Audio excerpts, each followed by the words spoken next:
cái là char char chế ô nana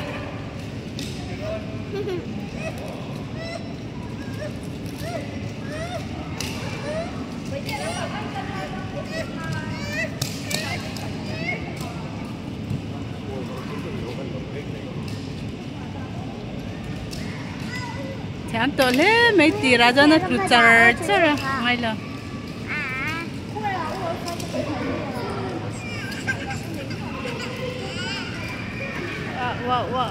wow bác là đây đâu phải lẽ rồi lẽ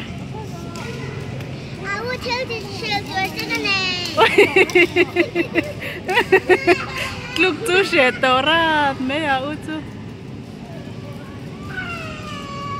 lúc lâu sáng mà tum cái là kinh rồi wow chém to thế run chân đó nó run chút sao mà không mà chém to thế mày là tỷ lệ đó mày mày thấy chẳng có đâu trên video khai nào relax lẹ lắm cái này sao tao có biểu chứ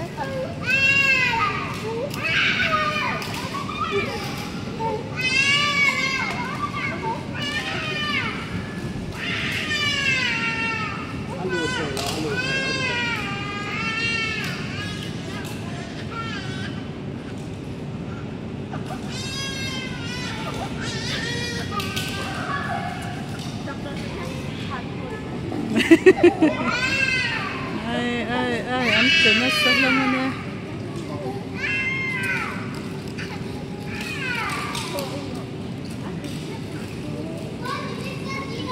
一点点这个能到这。奉命出嚟，เข้าใจ奉命出嚟。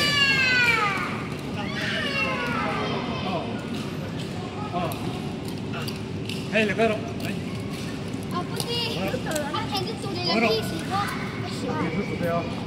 不能叫。lu lẹ đấy. 等我。做灰嘅。không có ảnh múa tụi cái âm nhạc nó không có iso cái đồ chán tối tục